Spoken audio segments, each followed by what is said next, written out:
வணக்கம். வேந்தரின் கண்ணுறங்கும் வேளை இரவு செய்திகளுக்காக ஷமீனா. முதலில் தலைப்புச் செய்திகள். இலவச செல்போன், மகளிருக்கு 50% மானியத்தில் ஸ்கூட்டர். அதிமுக தேர்தல் அறிக்கை வெளியிட்டார் ஜெயலலிதா. அதிமுக பாரதிய ஜனதா இடையே ரகசிய உடன்பாடு. காங்கிரஸ் தலைவர் சோனியா காந்தி குற்றச்சாட்டு.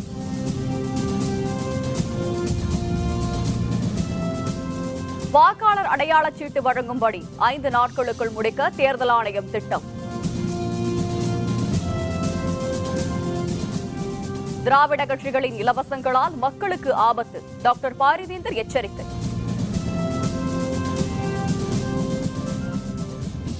பொது மருத்துவ நுழைவுத் தேர்வு விவகாரம் நாளை இறுதி முடிவு என உச்சநீதிமன்றம் அறிவிப்பு. இருசக்கர வாகனம் வாங்க மகளிருக்கு 50% மானியம், விவசாய கடன் தள்ளுபடி உள்ளிட்ட பல்வேறு அம்சங்கள் இடம்பெற்றுள்ள அதிமுகவின் தேர்தல் அறிக்கையை தமிழக முதல்வரும் அதிமுக பொதுச் செயலருமான ஜெயலலிதா வெளியிட்டுள்ளார்.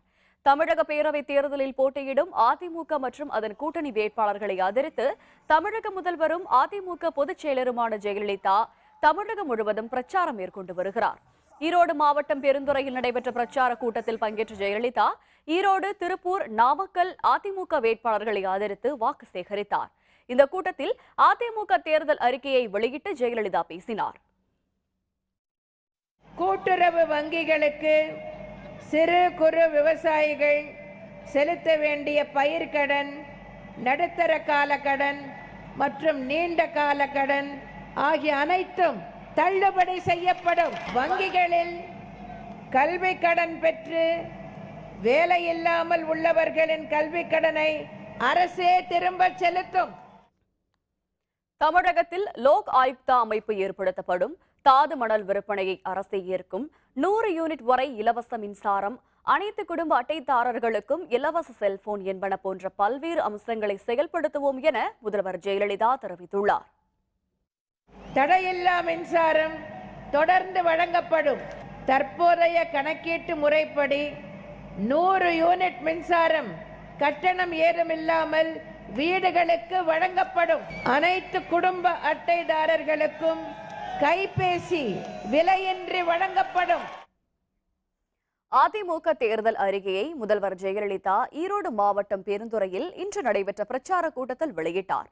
தேர்தல் அறிக்கையில் இடம்பெற்றுள்ள முக்கிய அம்சங்கள் பின்வருமாறு: மகளிருக்கு ஸ்கூட்டர்கள் வாங்க 50% மானியம், குடும்ப அட்டைதாரர்களுக்கு இலவச கைபேசி, அனைத்து குடும்பங்களுக்கும் இலவச செட் ஆஃப் பாக்ஸ், 100 யூனிட் வரை மின்சார பயன்பாட்டிற்கு கட்டணம் இல்லை, கோ ஆப்ஸில் துணி வாங்க 500 ரூபாய்க்கு இலவச கூப்பன், மாணவர்களுக்கு மடிக்கணினியுடன் இலவச இணைய வசதி, வேலையில்லாதோரின் கல்வி கடனை அரசே செலுத்தும் மற்றும் விவசாயிகளின் அனைத்து கடன்களும் தள்ளுபடி, மீனவர்களை பழங்குடி பட்டியலில் சேர்க்க நடவடிக்கை, அரசு ஊழியர்களுக்கு பழைய ஓய்வூதிய திட்டம் அமல் உள்ளிட்ட பல்வேறு அம்சங்கள் அதிமுக தேர்தல் அறிக்கையில் இடம்பெற்றுள்ளன.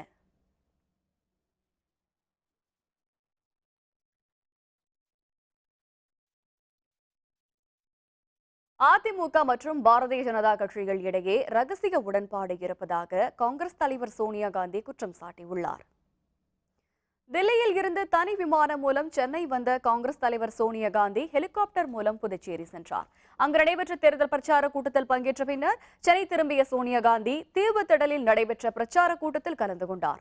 இந்த கூட்டத்தில் திமுக தலைவர் கருணாநிதியும் பங்கேற்றார். சென்னை பிரச்சார கூட்டத்தில் பேசிய சோனியா காந்தி, சென்னை பெருவெள்ளத்தால் பாதிக்கப்பட்ட மக்களுக்கு அதிமுக அரசு எதையும் செய்யவில்லை என தெரிவித்தார். வெள்ளத்தால் பாதிக்கப்பட்ட தொழிற்சாலைகளுக்கான காப்பீட்டுத் தொகையை வழங்க மத்திய அரசு நடவடிக்கை எடுக்கவில்லை என்றும் தெரிவித்தார். விவசாயிகளின் நலனில் மத்திய அரசும் தமிழக அரசும் கவனம் செலுத்தவில்லை என்றும் மீனவர்களை பாதுகாக்க நடவடிக்கை எடுக்கவில்லை எனவும் அவர் குற்றம் சாட்டினார். The Modi government has reduced funds for crucial social welfare and rural development programs, for schemes meant for the welfare of scheduled caste, scheduled tribes, for women and for children.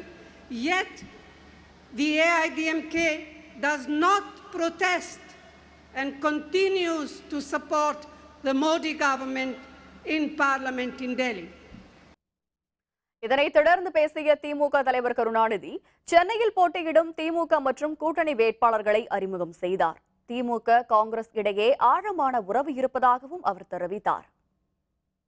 Dravida Munnetra கழகத்திற்கும் Congress கட்சிக்கும் இடையிலே உள்ள உறவு ஆழமானது, உறுதியானது.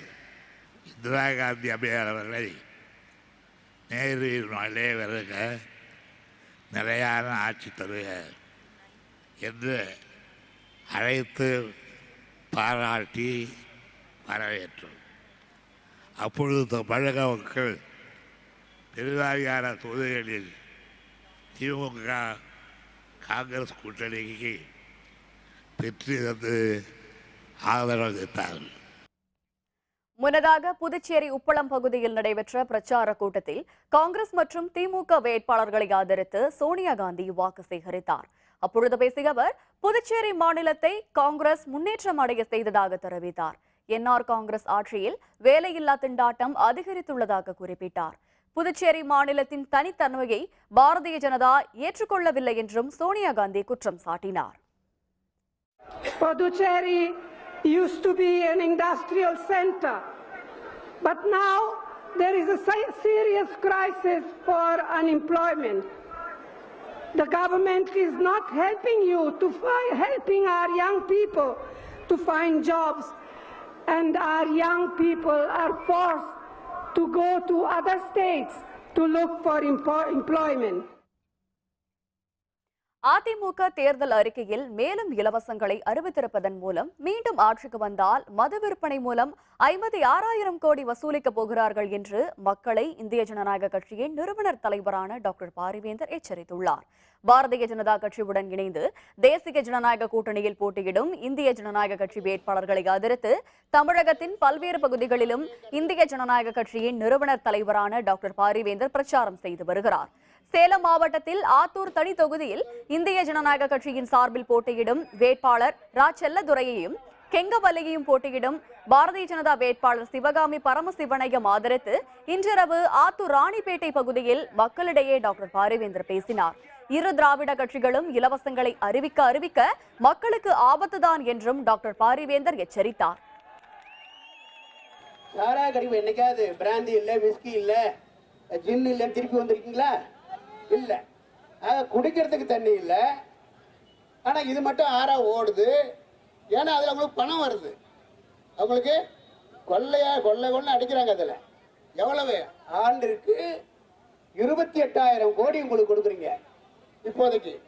ஆனா இன்னைக்கு இருக்கிற இந்த மேனிபெஸ்டோ இருக்கு இல்லையா, தேர்தல் அறிக்கை அம்மா கொடுத்தது, இதையெல்லாம் பார்க்கிற பொழுது அடுத்த தடவை அடுத்த ஆண்டில் இருந்து 28,000 இல்ல 56,000 கோடி வசூலிக்க போகிறார்கள்.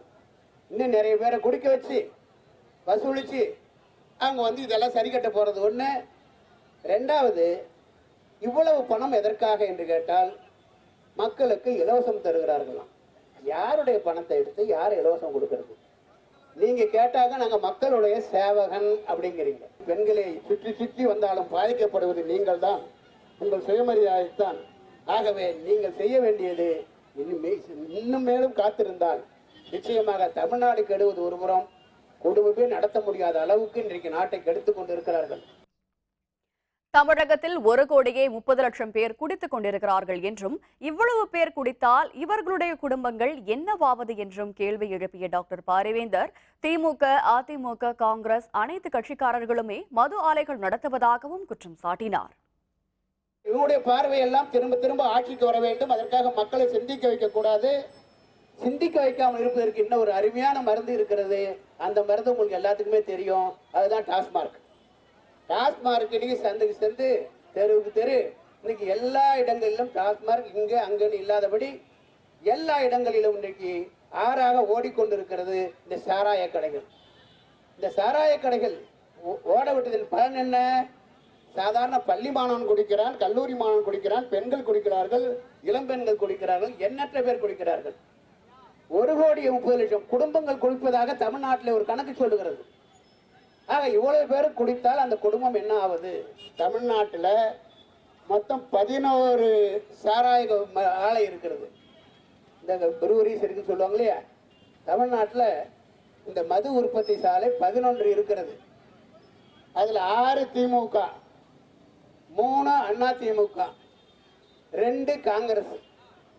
ஆக இந்த உத்தமர்கள் தான் நாளைக்கு வந்து மதுவை நிறுத்துவார்களாம். இவருடைய வருமானத்தில் ஒரு பகுதியே இந்த மது ஆலைகள் மூலம்தான். இந்த பிரச்சார கூட்டத்தில் பேசிய கட்சியின் செயல் தலைவர் ரவி பச்சமுத்து, இந்திய ஜனநாயக கட்சி வேட்பாளர்கள் வெற்றி பெற வீடு வீடாக சென்று பிரச்சாரங்களை மேற்கொள்ளுமாறு தொண்டர்களை கேட்டுக்கொண்டார். இன்னைக்கு தமிழ்நாட்டோட நிலைமையை ஐயா விட சிறப்பா யாரும் உங்களுக்கு எடுத்துரைக்க முடியாது. ரொம்ப பிரமாதமா இவ்வளவு நேரம் நமது தமிழ்நாட்டு அரசாங்கம் எப்படி செயல்பட்டு இருக்கு, அது செயல்படாத முறை எப்படி இருக்குதுன்றத அருமையா விளக்கி சொன்னாங்க. நமது செல்லதுரைக்கு கத்திரிக்கோள் சின்னத்தில் ஓட்டு போட்டு வெற்றி விழாவை இங்கே கொண்டாட வர வேண்டும் என்று ஆசைப்படுகிறேன். ஒவ்வொரு வீடாக போய் சென்று இந்த தாமரையையும் கத்திரிக்கோள் சின்னத்தையும் கொண்டு சேர்க்க வேண்டியது இங்கு உள்ள தம்பி தங்கைகளின் கடமை என்று நினைக்கின்றேன்.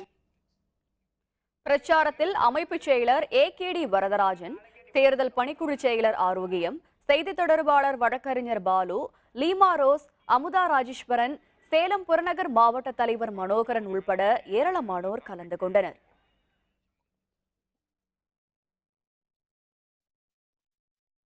பொது மருத்துவ நுழைவுத் தேர்வு நடத்துவது தொடர்பாக மாநிலங்களின் வாதங்களை கேட்ட பின்பு நாளை இறுதி முடிவு எடுக்கப்படும் என்று உச்சநீதிமன்றம் அறிவித்துள்ளது. அகில இந்திய பொது மருத்துவ நுழைவுத் தேர்வு நடத்த மத்திய அரசுக்கு அனுமதி வழங்கி உச்சநீதிமன்றம் கடந்த மாதம் 28ஆம் தேதி உத்தரவிட்டது. தேர்விற்கான கால அட்டவணையையும் அன்றே அறிவித்தது. இதனை எதிர்த்து தமிழகம் உள்ளிட்ட 5 மாநிலங்கள் செய்த மனுக்கள் தள்ளுபடியான நிலையில் அறிவிக்கப்பட்டபடி கடந்த 1ஆம் தேதி முதல் முதற்கட்ட தேர்வு நடைபெற்றுள்ளது. இந்நிலையில் தாங்களே பொதுத் தேர்வு நடத்தலாமா என்பது குறித்து விளக்க வேண்டும் என்று பல்வேறு மாநிலங்கள் மனு தாக்கல் செய்தன. இதனை இன்று விசாரித்த உச்சநீதிமன்றம் நாளை இறுதி விசாரணை என்றும் ஒவ்வொரு மாநிலமும் வாதிட தலா 1 நிமிடம் வழங்கப்படும் என்றும் கூறியுள்ளது. மாநில அரசுகளின் வாதங்கள் முடிவடைந்த பின் இறுதி முடிவு எடுக்கப்படும் என்றும் உச்சநீதிமன்றம் அறிவித்துள்ளது.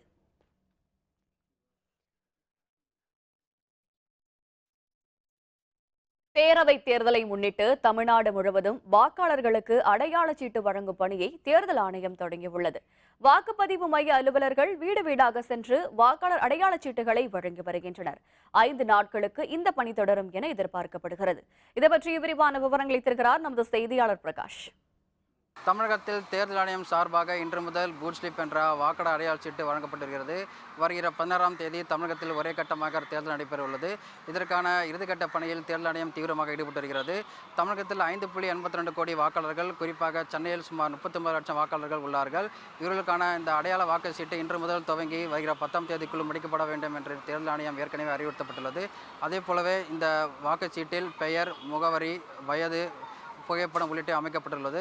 இதில் சென்னை மாவட்ட தேர்தல் அதிகாரியான சந்திரமோகன் ராயப்பேட்டை பகுதியில் இந்த வாக்காளர் அடையாள சீட்டை வழங்கி துவங்கி வைத்தார்.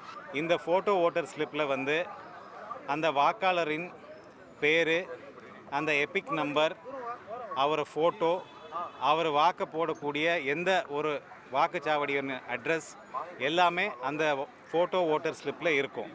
ஒவ்வொரு பூத்துலேயுமே நாங்கள் 1300 ஓட்டர்ஸ் இருக்குன்னு எதிர்பார்த்துட்டு இருக்கின்றோம். அடுத்த 5 நாளைக்குள் இந்த ப்ராசஸ் முடிக்கிறதுக்கான ஏற்பாடுகள் நம்ம பண்ணியிருக்கின்றோம். இந்த வாக்காளருக்கான அடையாள சீட்டு கிடைக்காத நிலையில் வாக்காளர்கள் தங்களுடைய அங்கீகரிக்கப்பட்ட ஆவணங்கள், குறிப்பாக ஆதார் அட்டை, டிரைவிங் லைசன்ஸ், பாஸ்போர்ட் உள்ளிட்டவை ஆவணங்களை கொண்டு வாக்களிக்கலாம் என தேர்தல் ஆணையம் கூறியுள்ளது. வேந்தர் செய்திகளுக்காக ராயப்பேட்டை பகுதியிலிருந்து ஒளிப்பதிவாளர் மகேஷுடன் பிரகாஷ்.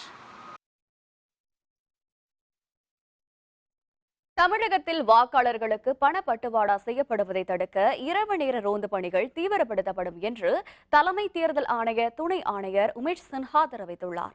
தமிழக சட்டப்பேரவை தேர்தல் முன்னேற்பாட்டு பணிகள் தொடர்பாக மதுரையில் தென் மாவட்ட ஆட்சியர்கள் மற்றும் காவல் கண்காணிப்பாளர்கள் ஆலோசனைக் கூட்டம் நடைபெற்றது. இதில் தலைமை தேர்தல் துணை ஆணையர் உமேஷ் சின்ஹா, இயக்குநர்கள் தீதேந்திர ஓஜா, ஸ்வைன், துணை செயலர் நிகில்குமார், தமிழக தேர்தல் அலுவலர் ராஜேஷ் லக்கானி ஆகியோர் கலந்து கொண்டனர்.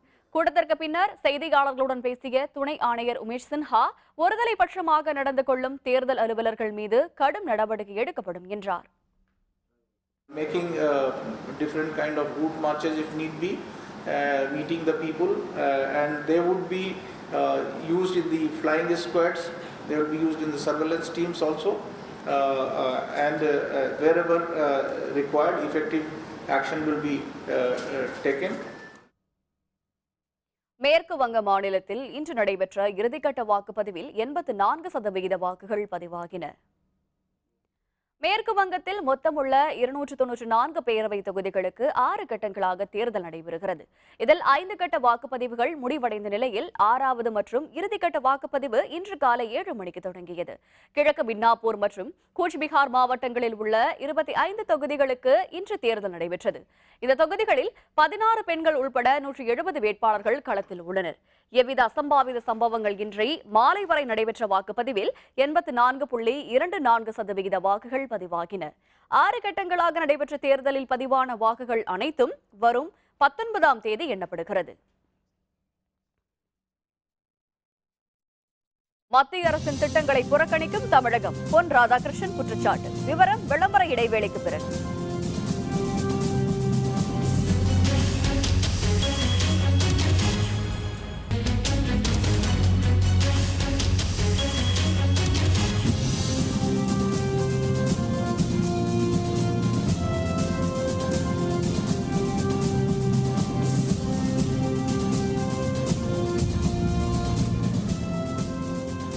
செய்திகள் தொடர்கின்றன. டாஸ்மாக் மதுக்கடைகளை மூட வலியுறுத்தி போராடியவர்கள் மீது தாக்குதல் நடத்தியதற்கு தமிழக அரசிற்கு இந்திய ஜனநாயக கட்சியின் நிறுவனர் தலைவரான டாக்டர் பாரிவேந்தர் கண்டனம் தெரிவித்துள்ளார். இது தொடர்பாக அறிக்கை ஒன்றை டாக்டர் பாரிவேந்தர் வெளியிட்டுள்ளார். மதுக்கடைகளை முற்றிலுமாக ஒழிக்க வேண்டும் என மக்களும் சமூக ஆர்வலர்களும் போராடி வருவதுடன் இந்திய ஜனநாயக கட்சியும் 2010 முதல் மதுவில்லா தமிழகத்தை உருவாக்குவோம் என்ற கொள்கை முழக்கத்தோடு தொடர் போராட்டங்களை நடத்தி வருவதாக குறிப்பிட்டுள்ள டாக்டர் பாரிவேந்தர், அதிமுகவும் திமுகவும் போட்டி போட்டுக்கொண்டு மதுக்கடைகளை திறந்தும் மது உற்பத்தி ஆலைகளை நிறுவியும் அனைத்து தரப்பினரையும் மதுவுக்கு அடிமையாக வழிவகுத்துவிட்டு தாங்கள் ஆட்சிக்கு வந்தால் முழு மதுவிலக்கை அமல்படுத்துவோம் என்பது வெற்று வாக்குறுதி என தெரிவித்துள்ளார். சென்னையில் மதுரவாயல் நொளம்பூர் பகுதியில் சர்ச்சைக்குரிய மதுக்கடையை மூடக்கோரி போராட்டம் நடத்திய மக்களின் மீது காவல்துறையினர் தடியடி நடத்தியுள்ளனர் என குறிப்பிட்டுள்ளார். உயிரிழப்புக்கும் சமூக சீரழிவுக்கும் காரணமாக உள்ள மதுக்கடைகளை மூடு என போராடும் மக்கள் குற்றவாளி என்றால் மதுக்கடைகளை தாராளமாக தமிழகம் முழுவதும் திறந்து வைத்தவர்கள் என்ன தியாகிகளா என்றும் டாக்டர் பாரிவேந்தர் கேள்வி எழுப்பியுள்ளார். எனவே மதுரவாயல் சம்பவம் ஏற்படுத்தியுள்ள பதற்றத்தை தணிக்கும் வகையில் மதுரவாயல் நொளம்பூர் பகுதியில் அமைந்துள்ள அந்த குறிப்பிட்ட மதுக்கடையை உடனடியாக மூட வேண்டுமென தமிழக அரசை வலியுறுத்துவதாகவும் டாக்டர் பாரிவேந்தர் குறிப்பிட்டுள்ளார். ஈரோடு அருகே அதிமுகவைச் சேர்ந்த ஊராட்சி மன்ற தலைவர் வீட்டில் வருமான வரித்துறையினரும் தேர்தல் பறக்கும் படையினரும் இன்று சோதனை நடத்தினர். ஈரோடு அருகே உள்ள 46 புதூர் ஊராட்சி தலைவரான பிரகாஷ் அமைச்சராக இருந்த KV ராமலிங்கத்தின் பதவி பறிக்கப்பட்ட பொழுது அதிமுகவிலிருந்து நீக்கப்பட்டார். குதிரைப்பாளையில் உள்ள இவருடைய வீட்டில் பணம் பதுக்கப்பட்டுள்ளதாக கிடைத்த தகவல்களை தொடர்ந்து இவருடைய வீட்டில் 3 மணி நேரம் சோதனை நடத்தப்பட்டது. சோதனை விவரங்கள் எதுவும் வெளியிடப்படவில்லை.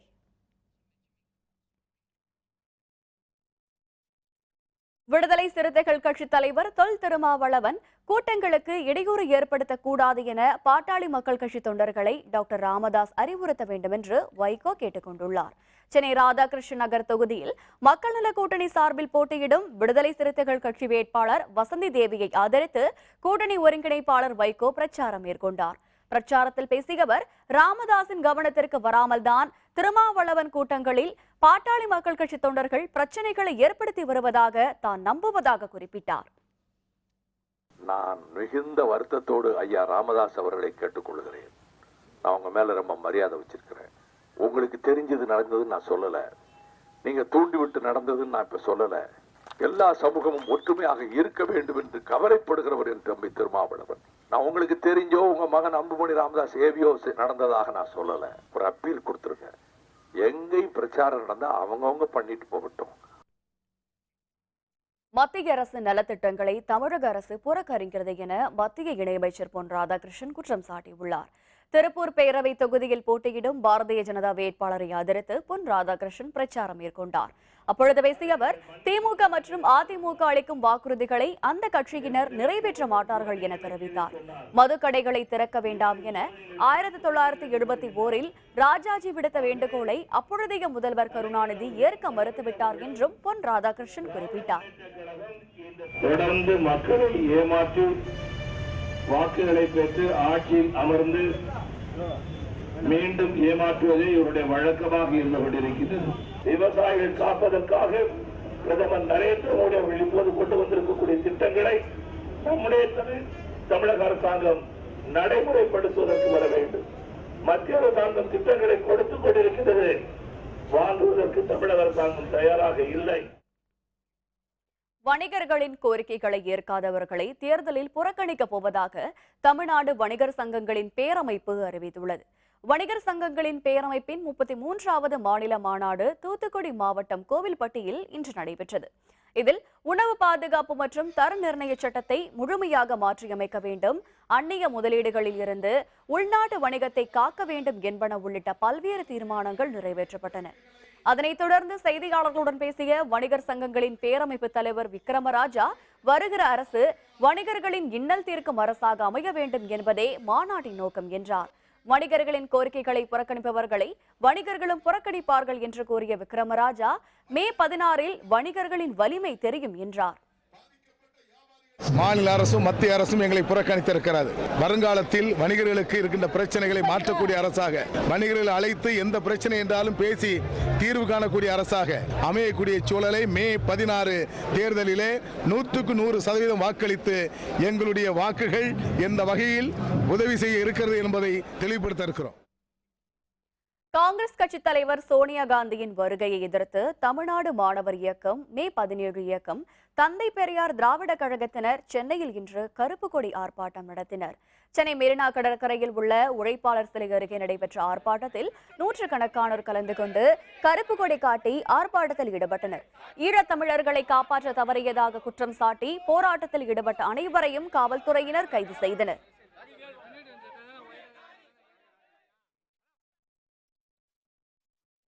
தஞ்சாவூரில் அரசு மதுக்கடைகளை மூட வலியுறுத்தி முற்றுகை போராட்டத்தில் ஈடுபட்ட மக்கள் அதிகார அமைப்பினரை காவல்துறையினர் கைது செய்தனர்.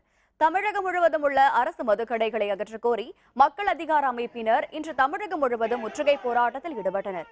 இந்த கோரிக்கையை வலியுறுத்தி தஞ்சை அரசு மருத்துவக் கல்லூரி முன்பு மக்கள் அதிகார அமைப்பின் மாநில செயலர் காளியப்பன் தலைமையில் முற்றுகை போராட்டத்தில் ஈடுபட்டனர். போராட்டத்தில் ஈடுபட்ட அவர்களை காவல்துறையினர் கைது செய்தனர். நாகப்பட்டினம் அருகே மத்திய அரசின் ONGC நிறுவனத்தை வெளியேற வலியுறுத்தி வாக்காளர் அடையாள அட்டைகளை திரும்ப ஒப்படைக்கும் போராட்டத்தில் கிராம மக்கள் ஈடுபட்டனர். குத்தாலத்தை அடுத்த மாதிரிமங்கலம் கிராமத்தில் எண்ணெய் மற்றும் எரிவாயு எடுப்பதற்காக ஏற்கனவே 2 கிணறுகள் அமைத்துள்ள ONGC நிறுவனம் தற்பொழுது 3வது கிணறுக்கான பணிகளை தொடங்கியுள்ளது. இதற்கு எதிர்ப்பு தெரிவித்து கிராம மக்கள் தொடர் போராட்டங்களில் ஈடுபட்டு வருகின்றனர். இதன் ஒரு பகுதியாக வாக்காளர் அடையாள அட்டையை திரும்ப ஒப்படைக்க முடிவு செய்தனர். தகவல் அறிந்து வந்த வருவாய்த்துறை மற்றும் காவல்துறையினர் மக்களிடம் சமாதான பேச்சுவார்த்தையில் ஈடுபட்டனர். சுமூக தீர்வு காணப்படும் என்ற அலுவலர்களின் உறுதிமொழியை ஏற்று மக்கள் போராட்டத்தை ஒத்திவைத்துள்ளனர். நீலகிரி மாவட்டம் உதகையில் இன்று 2வது நாளாக மழை பெய்ததால் மக்கள் மகிழ்ச்சியடைந்து உள்ளனர். தமிழகம் முழுவதும் வெயிலின் தாக்கம் அதிகரித்துள்ள நிலையில் உதகை சுற்றுவட்டார பகுதியில் அவ்வப்பொழுது சாரல் மழை பெய்து வருகிறது. இன்று 2வது நாளாக சுமார் 1 மணி நேரத்திற்கும் மேலாக கனமழை பெய்தது. இதேபோன்று மழை நீடிக்கும் நிலையில் ஏரிகள் மற்றும் குளங்களில் நீர் இருப்பு அதிகரிக்கும் என எதிர்பார்க்கப்படுகிறது.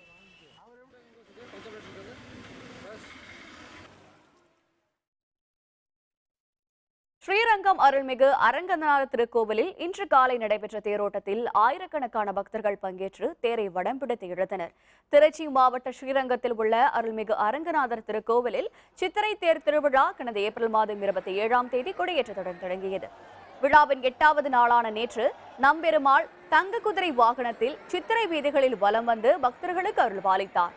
9வது நாளான இன்று அதிகாலை கருவறையில் இருந்து புறப்பட்ட நம்பெருமாள் அதிகாலை 5:15 மணிக்கு திருத்தேரில் எழுந்தருளினார். பின்னர் காலை 6 மணியளவில் ஆயிரக்கணக்கான பக்தர்கள் கோவிந்தா கோவிந்தா என முழக்கமிட்டபடி திருத்தேரின் வடம் பிடித்து இழுத்தனர். முக்கிய வீதிகளில் வலம் வந்த திருத்தேரில் காட்சி தந்த நம்பெருமாளை ஆயிரக்கணக்கான பக்தர்கள் தரிசனம் செய்தனர்.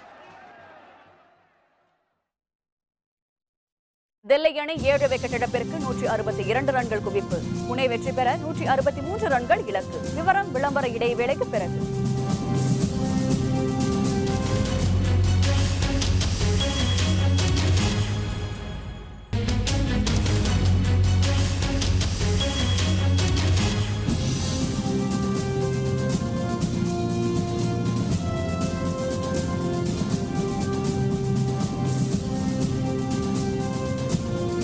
செய்திகள் தொடர்கின்றன. இனி அயலக செய்திகள்.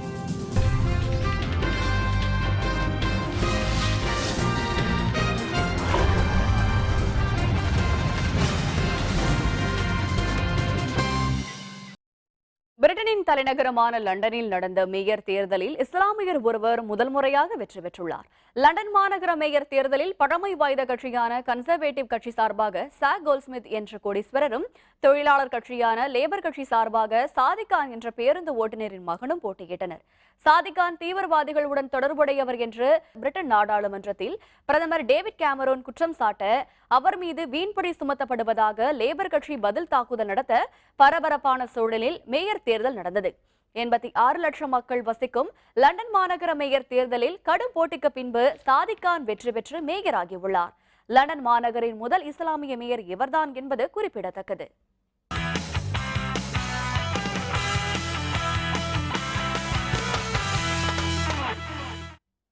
ஐபிஎல் கிரிக்கெட் தொடரின் இன்றைய போட்டியில் முதலில் களமிறங்கிய தில்லி அணி புனே அணிக்கு 163 ரன்களை வெற்றி இலக்காக நிர்ணயித்துள்ளது. தில்லி ஃபெரோஷா கோட்லா திடலில் தில்லி அணியும் புனே அணியும் மோதும் ஆட்டம் தற்பொழுது நடைபெற்று வருகிறது. இந்த போட்டியில் டாஸ் வென்ற புனே அணி பந்து வீச்சை தேர்ந்தெடுத்தது. இதனையடுத்து களமிறங்கிய தில்லி அணி நிர்ணயிக்கப்பட்ட 20 ஓவரில் 7 விக்கெட் இழப்பிற்கு 162 ரன்கள் குவித்தது.